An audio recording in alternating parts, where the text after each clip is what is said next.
பழத்தோட்ட ஊழியங்கள், கர்த்தரருளின ஊழியங்கள், திராட்சை பழத்தோட்ட ஊழியங்கள், கர்த்தரருளின ஊழியங்கள், அவரில் நிலைத்திருந்து கனி கொடுப்போம், கர்த்தர் வாய்க்க செய்வார். அவரில் நிலைத்திருந்து கனி கொடுப்போம், கர்த்தர் வாய்க்க செய்வார். துதி உமக்கே, துதி உமக்கே, துதி உமக்கே என்றுமே என்றும்.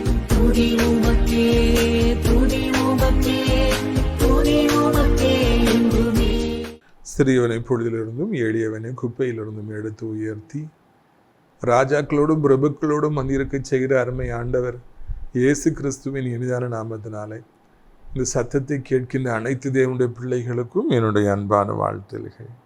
நீங்கள் கோடா கோடியாய் பெருகுவீர்களாக, உடைய பிள்ளைகள் கோடா கோடியாய் பெருகுவார்களாக என்று வாழ்த்துகின்றேன், ஆசீர்வதிக்கின்றேன். பிரித்துக்குரியவர்களே, ஒவ்வொரு வாரமும் சனிக்கிழமை ஏதாவது ஒரு ஊரில் சென்று கர்த்தருடைய ஊழியத்தை நாம் செய்து வருவதை நீங்கள் அறிவீர்கள். வருகிற சனிக்கிழமை 4வது சனிக்கிழமையாக இருக்கிறபடியினாலே நமது தமிழ்நாட்டின் தலைநகரமாகிய சென்னையில் பல்லாவரம் ரயில்வே ஸ்டேஷனை நீங்கள் அறிவீர்கள். அதில் இறங்கி பம்மல் மெயின் ரோட்டில் வந்தீங்கன்னா முத்தமிழ் நகர் பஸ் ஸ்டாப்பு, அதில் சியோன் காம்ப்ளெக்ஸ் இருக்கும் ரோட்டை ஒட்டி. பின்பாய் வருவீர்கள் என்றால் மாடி லிஃப்டில் வரலாம். 4வது மாடியில் நான் உங்களுக்காக இருப்பேன். கூட்டத்தின் உங்கள் யாவருக்கும் தனித்தனியாக ஜெபிக்கப்படும். சகோதரர் மகளராஜ் அவர்கள் உங்களுக்கு சிறப்பான விருந்தை அளிப்பார்கள் என்பதை நான் மகிழ்ச்சியோடு தெரிவித்துக் கொள்ள ஆசைப்படுகிறேன். பிரியத்துக்குரியவர்களை மறந்து விடாதிருங்கள். சென்னையிலே நம்முடைய நிகழ்ச்சிகளை நாள்தோறும் பார்க்குறாங்க. எவ்வளோ பேர் இருக்கிறீங்க. நீங்கள் வந்து நிகழ்ச்சிகளை பார்க்குற மக்கள் நீங்கள் வந்து கூட்டத்தில் பங்கு பெற்று இயேசு கிறிஸ்து உங்களுக்கு இலவசமாய் தரும் விடுதலையை பெற்று செல்லுங்கள் என்று உங்களை அன்போடு கூட நான் அழைக்கின்றேன். பிரியத்துக்குரியவர்களே, அது மாத்திரமல்ல, நமது ஊழியத்தின் சார்பாக அடைக்கலான் குருவி எனப்பட்ட முதியோர் இல்லம் ஆரம்பிக்கப்பட்டு நடந்து வருவதை அறிவீர்கள்.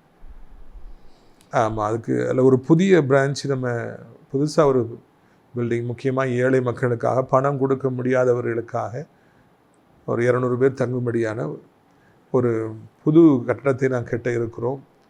2-3 மாதங்களுக்காக அந்த கன்ஸ்ட்ரக்ஷனை முடிக்க நாம் ஆசைப்படுகிறோம்.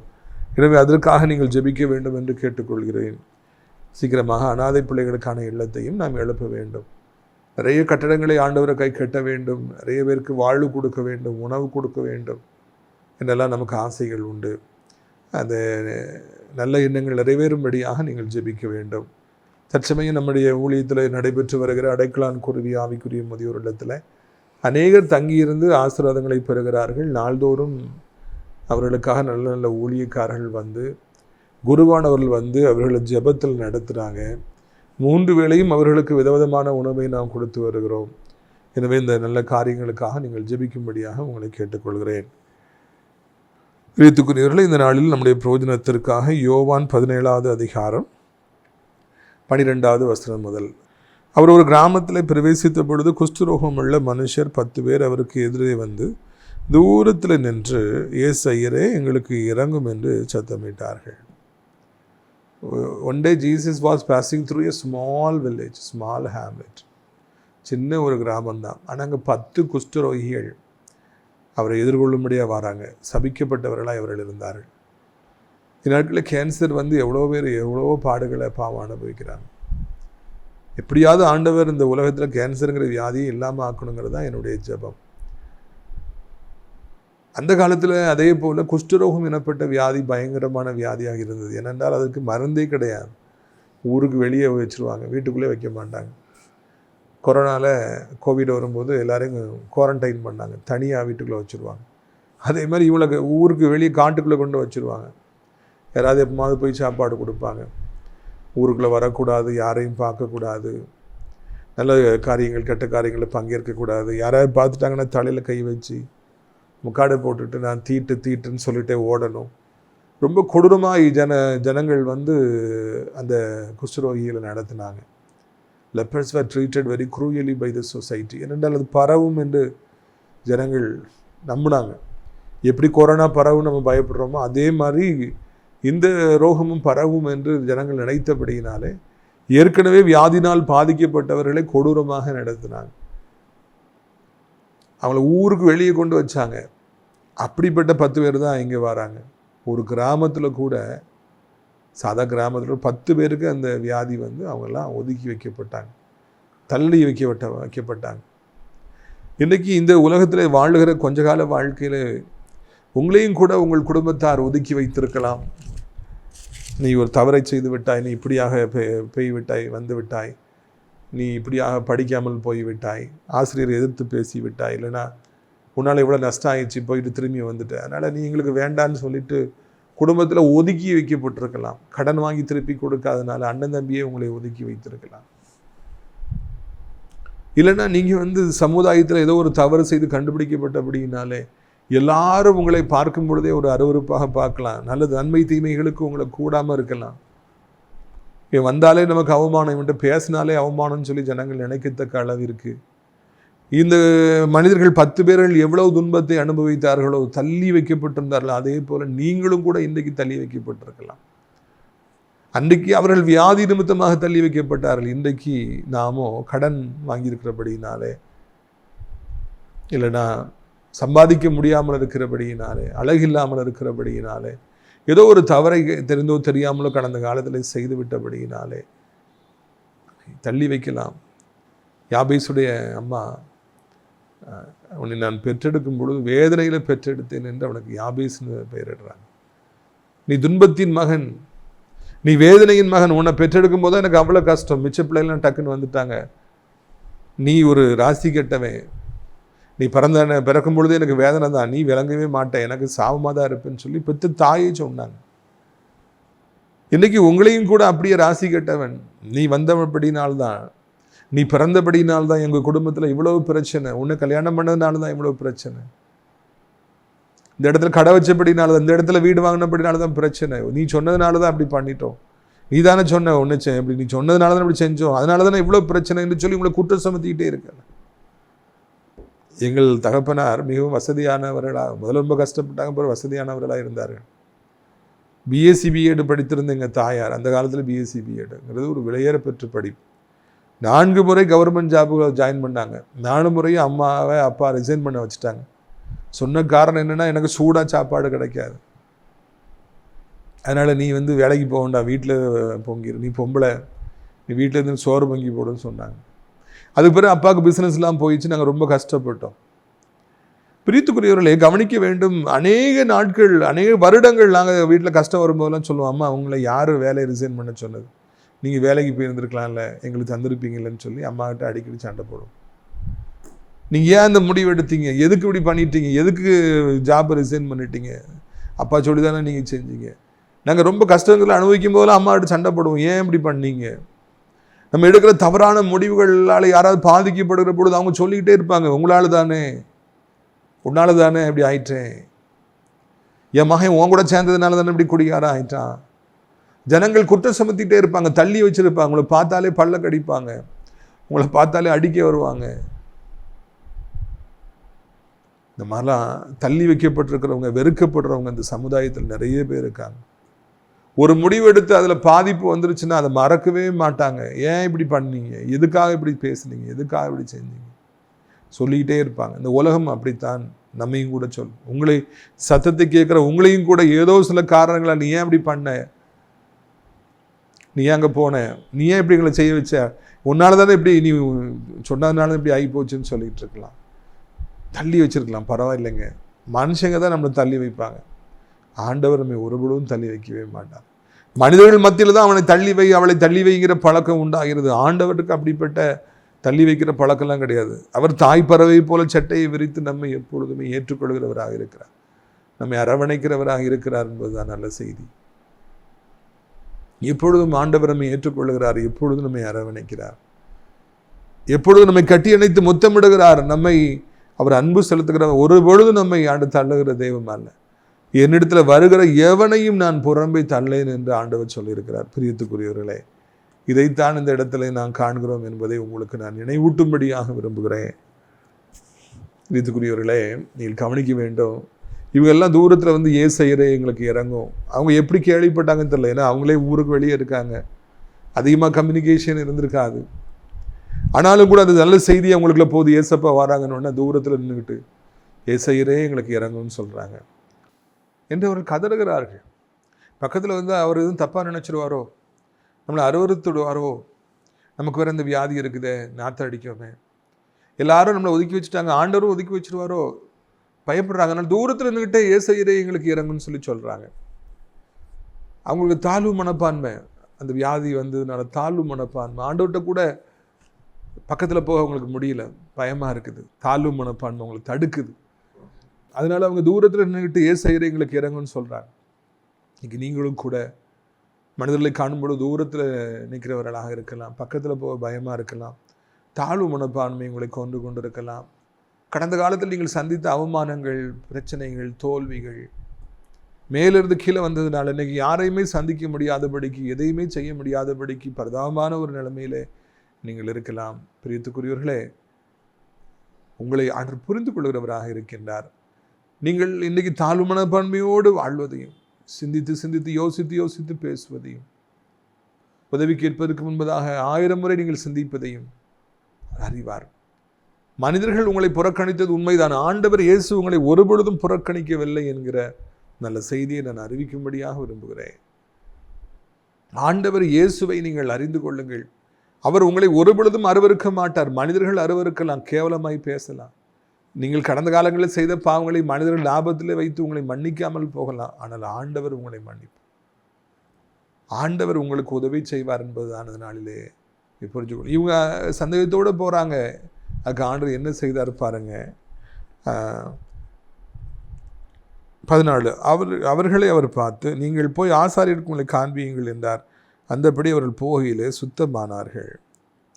ஒன்றா ஆண்டவர் சொல்கிறார், இப்போ நீங்கள் போய் ஆசாரியர்களுக்கு காண்பீங்க. ஆசாரியர்கள் சர்டிஃபை பண்ணணும், இவங்களுக்கெல்லாம் சோகமாயிடுச்சு அப்படின்னு சொல்லி இவங்க சொல்லணும். சொன்னால் டிக்ளேர் பண்ண பிறகு தான் ஊருக்குள்ளே போக முடியும்.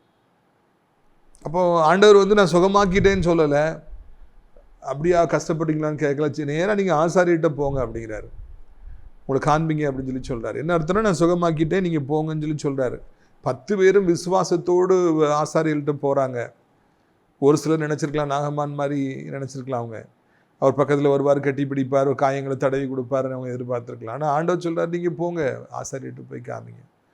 அவர் விசுவாசித்து ஆசாரியர்களை நோக்கி போக ஆரம்பிக்கும் பொழுதே அந்த தோஷம், பல வருடங்களாய் அவர்களை வேதனைப்படுத்தி கொண்ட வியாதி, சாத்தானுடைய பிடி அப்படியே தளர்ந்து போகிறது. அவர் சுகம் பெற்று விடுகிறார். எவ்வளவு பெரிய வியாதியாக இருந்தாலும் ஏசப்பாவாலே சுகமாக்க முடியும் என்பதற்கு இதை விட ஒரு எடுத்துக்காட்டு இருக்க முடியுமா? குஷ்டரோகம் என்பது சுகமாக்கவே முடியாது என்கிற ஒரு நிலைமை பழைய ஏற்பாட்டில் இருந்தது. அதை ஆண்டவர் இயேசு கிறிஸ்து உடைக்கிறார். போங்க, போகிற வேளை ஒருத்தருக்கு சுகமாச்சு, 5 பேருக்கு சுகமாச்சுன்னு இல்லை, 9 பேருக்கு சுகமாச்சு, 10 பேருக்கும் போகிற வழியிலேயே தோஷம் மறைந்து போகிறது. அவருடைய தோல் எல்லாம் அழகான தோள்களாய் மாறுகிறது. மொட்டை இறந்த விரல்கள் அழகான விரல்களாய் மாறுகின்றன. காது உடைந்து தொங்கியது எல்லாம் புது காதாய் மாறிவிட்டது. சீலெல்லாம் மறைந்து விட்டது, நாற்றம் மறைந்து விட்டது. அவர்கள் புது வாழ்வு பெற்றார்கள்.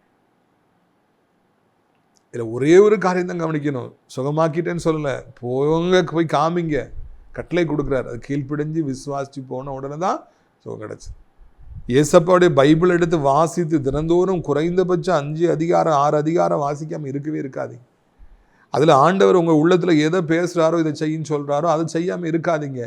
அப்படி செஞ்சு பார்த்து ஆண்டவர் கீழ்ப்பிடிஞ்சு விசுவாசித்து பாருங்கள். நடந்து போகும்பொழுதே உங்களுடைய தோஷங்கள் எல்லாம் உங்களை விட்டு போயிடும், கவலைகள் எல்லாம் உங்களை விட்டு போயிடும், மனபாரங்கள் எல்லாம் போயிடும், தாழ்வு மனப்பான்மை எல்லாம் போயிடும். பிசாசு உங்களை பிடிச்சு வச்சு உங்களை பயங்காட்டிட்டு காதில் பேசிகிட்டே இருந்திருப்பான், சத்தங்கள்லாம் இல்லாமல் போயிடும். ஆண்டவர் உங்களுடைய வாழ்க்கையில் மிகப்பெரிய காரியங்களை செய்வார். எப்பொழுது விசுவாசித்து, அவர் சொன்னார்னு சொல்லி விசுவாசித்து நீங்கள் போகும்போது, என்ன நிலைமையில் இருந்தாலும் உங்களுக்கு உதவி செய்ய ஏசப்பாவில் கூடும் என்பதை முதலாவது விசுவாசியுங்கள். வேலையில்லாமல் இருக்கா, ஏசப்பாவில் வேலை தர முடியும்னு விசுவாசியுங்க. சொந்த வீடே இல்லையா, ஏசப்பாவில் அந்த வீட்டை கொடுக்க முடியும் என்று விசுவாசியுங்கள். விசுவாசித்து கீழ்ப்படியுங்கள், பைபிள் உள்ள வசனங்கள் கீழ்ப்படியுங்கள். அப்பொழுது ஆண்டவர் பெரிய காரியங்களை செய்வார் அல்லவா. கீழ்ப்படியாதபடி, விசுவாசிக்காதபடி நாம் ஆண்டவர்கிட்ட இருந்துட்டு பைபிளை வாசிக்காதபடியே வாழ்ந்து கொண்டு நாம் ஆண்டவரை என்னை ஆசீர்வதியும் என்று சொல்வோம் என்றால் நாம் ஆகாயத்தில் சிலம்பம் பண்ணுகிறவர்களாக இருப்போம், ஒரு பிரயோஜனமும் வராது. நாம் வீணர்களாக இருப்போம். சரி வாசிக்க தெரியாதியா, பிரசங்கம் பண்ணுறாங்கல்ல, அதை நம்ம கேட்கணும், ஆர்வமாக கேட்கணும், கேட்டு ஃபாலோ பண்ணணும். அப்போந்தான் ஆண்டவர் நம்மை ஆசீர்வதிப்பார்.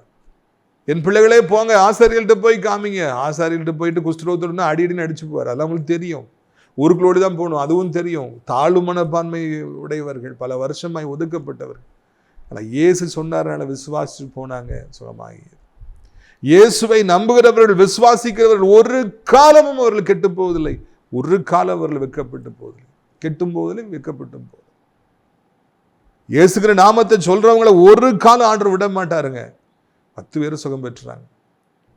நாம் இந்த இடத்துல வாசிக்கிற பொழுது என்ன நடக்குது பாருங்கள். லூக்கா 17வது அதிகாரம் 15வது வசனம். அவர்களில் ஒருவன் தன் ஆரோக்கியமானதை கண்டு திரும்பினான். உரத்த சத்தத்தோடு தேவனை மகிமைப்படுத்தி அவருடைய பாதத்தருகே முகங்குப்புற விழுந்து ஆண்டவருக்கு தோத்திரம் செலுத்தினான். அவன் சமாரியானான். 10 பேருக்கும் சுகம் கிடைச்சோன்னா 9 பேருக்கு வீட்டில் அம்மா பார்ப்போம், அப்பா பார்ப்போம், பொண்டாட்டியை பார்ப்போம், பிள்ளையை பார்ப்போம், அண்ணனை பார்ப்போம், தம்பியை பார்ப்போம், அக்காவை பார்ப்போம், தங்கச்சியை பார்ப்போம். ஓடுறாப்படி ஓட்டம். இனி யாரும் நம்ம தடுக்க முடியாது, நம்ம வீட்டுக்கு போயிடலான்னு சொல்லி சந்தோஷமாக ஓடுறாங்க. அது தப்பு இல்லை. இவ்வளோ வருஷம் ஒதுக்கி வைக்கப்பட்டிருந்தாங்க இல்லையா, பாவம் இல்லையா? அதனால் அவங்களுக்கு சுகம் கிடைச்ச உடனே சந்தோஷத்தை தாங்க முடியல. ஏம்மா வந்துட்டேன், பா நான் வந்துட்டேன், மகளே நான் வந்துட்டேன், வியாதி ஆண்டவர் நீக்கிட்டார் அப்படின்னு சொல்லிட்டு ஒருவேளை அவங்க வீட்டுக்கு போய் சந்தோஷமாக கட்டி பிடிச்சிருப்பாங்க, முத்தம் கொடுத்துருப்பாங்க, எல்லாம் சரிதான். ஆனால் ஒருத்தர் மட்டும் வீட்டுக்கு போகணும், பிள்ளைகளை பார்க்கணும், இல்லை ஆசை இருக்குங்கிறது உண்மைதான். ஆனால் அதை விட நான் இப்படி ஒரு நிலைமைக்கு வர காரணமாக இருந்தவர் ஆண்டவர் இயேசு தானே. அவர் சொல்லி தானே எனக்கு சுகம் கிடச்சிது. நான் தள்ளிலாம் வைக்கப்பட்டிருந்தேன், என் சொந்த குடும்பமே என்னை தள்ளிலாம் வச்சுருந்துச்சு. அதனால் அங்கே போகிறதுக்கு முன்ன ஊட்டி, என்னை தள்ளி வச்ச மக்கள்கிட்ட அன்பு செலுத்துறதுக்கு முன்ன ஊட்டி எனக்கு புது வாழ்வு கொடுத்த ஆண்டவர் இயேசுவை நான் நம்புவேன், அவருக்கு நான் மகிமை செலுத்துவேன். வந்து முன்னால் முகங்குப்புற விழுந்து ஆண்டவரை சோத்தரித்து துதித்து நன்றியப்பான்னு சொல்லி அந்த துதி. அவன் சமாரியனாக இருந்தான், ஆண்டவரை அறியாதவனாக இருந்தான், காணியாட்சிக்கு புறம்பானவனாக இருந்தான். ஆனால் அவனுக்கு ஆண்டவருக்கு மகிமையை செலுத்த வேண்டும் என்கிற எண்ணம் அதிகமாக இருந்தபடினாலே அவன் ஆண்டவரை அதிகமாக துதிக்கிறான். பிரித்துக்குரியவர்களே, இந்த அருமையான நாளிலும் கூட நம்முடைய வாழ்க்கையில ஒரு நல்ல காரியம் நடக்கும் பொழுது நம்ம அதை மறந்துடவே கூடாது. உடனே ஆண்டவருக்கு தான் மகிமையை செலுத்தணும். நான் சென்னையில் படிக்கும் அந்த காலங்களில் நானும் என்னை ஆவிக்கிற தகப்பனும் தினந்தோறும் மதியானம் கூடி ஜெபிப்போம். அப்போ எனக்கு காலேஜ் வந்து காலையில் 9 மணிக்கெலாம் ஆரம்பித்து 1 மணிக்கு முடிஞ்சிடும். 8 மணிக்கு ஆரம்பிக்கணும்னு நினைக்கிறேன், மறந்துட்டேன். 1 மணிக்கு முடிஞ்சிடும். 1 மணிக்கு போய் சாப்பிட்டுட்டு வந்துட்டு ஆவிக்கிற தகப்பன் வருவார். அந்த ரூமில் எல்லோரும் நானும் அவர் சேர்ந்து ஜெபம் பண்ணுவோம். அப்போ ஸ்போர்ட்ஸில் நான் இருக்கும்போது எனக்கு ரொம்ப தோல்வியாக இருந்து கொண்டே இருந்தது. ஒரு சமயம் அந்த ஒரு குறிப்பிட்ட நாள் காலையிலே ஆண்டவர் ஒரு பெரிய வெற்றி எனக்கு கட்டளையிட்டார். நான் சந்தோஷமாக ரூமுக்கு வரேன், பெரிய மகிழ்ச்சி. ஆண்டவர் என்ன மெட்ராஸ் யூனிவர்சிட்டி நம்பர் 1 நான் வந்து நினைக்கிறேன். அப்போ அவ்வளோ ஹாப்பியாக இருக்கும்பொழுது அன்னைக்கு எங்கள் கிளாஸில் வந்து ஏதோ ஒரு ஃபங்க்ஷன், ஏதோ ஒரு முக்கியமான ஒரு நிகழ்வு, அதுக்கு இப்போ கண்டிப்பாக போகணும். போகாமல் இருந்தாலும் ஒன்றும் பிரச்சனை இல்லை. நான் அன்றைக்கு ஆண்டவருக்கு நன்றி செலுத்துவதற்கு அந்த ப்ரேயருக்கு போயிருக்கலாம். ஆனால் நான் அதை விட எல்லோரும் கிளாஸ்மேட்ஸ்லாம் பார்த்து அந்த ஃபங்க்ஷனுக்கு போகணும்னு சொல்லிட்டு நான் போயிட்டேன். ஆண்டவருக்கு நன்றி செலுத்தாமல் போயிட்டேன். என்னாச்சு தெரியுமா? அதுக்கு பிறகு நான் அந்த ஸ்போர்ட்ஸில் வின் பண்ணவே இல்லை. எனக்கு பெரிய தோல்வியாகவே முடியுது. அன்றைக்கு ஆண்டவர் என்னை எதிர்பார்த்துருந்துருப்பார். என் மகன் ஃபஸ்ட்டு கொடுத்துருக்குறேன், வந்து எனக்கு நன்றி செலுத்துவான் அப்படின்னு சொல்லிட்டு ஆண்டவர் காத்தே இருந்திருப்பார். ஆனால் நான் அப்படி செய்யாமல், ஆண்டவருக்கு நன்றி செலுத்தாமல் உலகப்பிரமாண காரியங்களை நோக்கி போய்விட்டேன். கலை கூத்தாடிகள் ஆடுவதை எல்லாரும் போய் வேடிக்கை பார்ப்பது போல நான் வேடிக்கை பார்ப்பவனாய் போய்விட்டேன். எனக்கு வெற்றி கொடுத்த ஆண்டவரை நான் மறந்து விட்டேன். பிரியத்துக்குரியவர்களே, நீங்கள் ஒன்றை உணர்ந்து கொள்ள வேண்டும். நம்முடைய வாழ்க்கையில நன்றி செலுத்துவது நம்முடைய கடமை. இயேசுவை துதிப்பது நம்முடைய கடமை. சங்கீதக்காரனாகிய தாவீது ஆண்டவருடைய இதயத்துக்கு ஏற்றவர் என்று அழைக்கப்பட்டார், புகழப்பட்டார். அவர் சொல்லுகிறார், கர்த்தரை நான் எக்காலத்திலும் நான் சோத்தரிப்பேன். I will extol the Lord all the times of my life, all the days of my life. நாம ஆண்டவரை துதிச்சுக்கிட்டே இருக்கணும். நமக்கு உதவி செய்ய செய்ய, நமக்கு நன்மை செய்ய செய்ய, அவர் நம்மை தூக்கிவிட தூக்கிவிட, நம்முடைய சத்துருக்கள் மத்தியில நம்மை உயர்த்த உயர்த்த நாம் ஆண்டவருக்கு நன்றி செலுத்தி கொண்டே இருக்க வேண்டும். அப்படி நன்றி செலுத்தினாதான், ஆண்டவரை துதிச்சாதான் அவருக்கு சந்தோஷமாக இருக்கும். நன்றி செலுத்துவது நம்முடைய கடமை. இயேசு நமக்கு எவ்வளவு உதவி செய்தார். அவரை எப்படி நாம் துதிக்காமல் இருக்க முடியும்? எப்படி நாம் சோத்தரிக்காமல் இருக்க முடியும்? அவர் தானே உயிர் கொடுத்தார். அவர் தானே ஆபத்து நேரத்தில் துணை இருந்தார். அவர் தானே பண நெருக்கடியில் இருந்த பொழுது நமக்கு பணம் கொடுத்தார். அவர்தான் நம்முடைய சிறுமையை, வெட்கத்தை மாற்றினார். ஒதுக்கி வைக்கப்பட்டிருந்த நம்மை, தள்ளி வைக்கப்பட்டிருந்த நம்மை இன்னைக்கு மூளைக்கு தலைக்கல்லாக உயர்த்தி வைத்திருக்கிறார். ஆகாதவனு தள்ளப்பட்ட கல்லாகிய நம்மை ஆண்டவர் உயர்த்தி வைத்திருக்கிறார். அப்பொழுது நம் ஆண்டவருக்கு எவ்வளவு நன்றி செலுத்த வேண்டும். நம்முடைய உள்ளம் எவ்வளவு நன்றியினாலே நிரம்ப வேண்டும். அந்த சமாரியன் அதை உணர்ந்திருந்தான். நான் தள்ளப்பட்ட கல்லாக இருந்தேனப்பா, எல்லாருக்கும் ஆகாதவனாக நான் இருந்தேனப்பா, வேண்டாதவனாக இருந்தேன். என்னை நீர் இவ்வளவு ஆசீர்வதித்து இவ்வளவு உயர்த்தி வைத்திருக்கிறீர். நான் எப்படி உம்மை துதிக்காமல் இருப்பேன், எப்படி உமக்கு நன்றி செலுத்தாமல் இருப்பேன் என்று ஆண்டவரை மகிமைப்படுத்தினான் என்று நான் காண்கிறோம். உலகத்திலேயே அதிக சந்தோஷமான நேரம் தேவன் நமக்கு செய்த உபகாரங்களை நினைத்து பார்த்து அவருக்கு நன்றிகளை செலுத்துவதுதான், தோத்திரபடிகளை செலுத்துவது. அதுதான் மிகவும் சந்தோஷமான ஒரு நேரம். That is the happiest time. That is a jolly time. That is a glorious time. We praise, we bring praise to Almighty God. நம்ம ஆண்டவருக்கு நன்றி செலுத்தும். பிரித்துக்குரியவர்களே, அதுதான் அங்கே நடக்கிறது. அவர் ஆண்டவரை துதிச்ச உடனே ஆண்டவர் என்ன சொல்றாரு பாருங்க. 17 அப்பொழுது இயேசு, சுத்தமானவர்கள் 10 பேர் அல்லவா, மற்ற 9 பேர் எங்கே?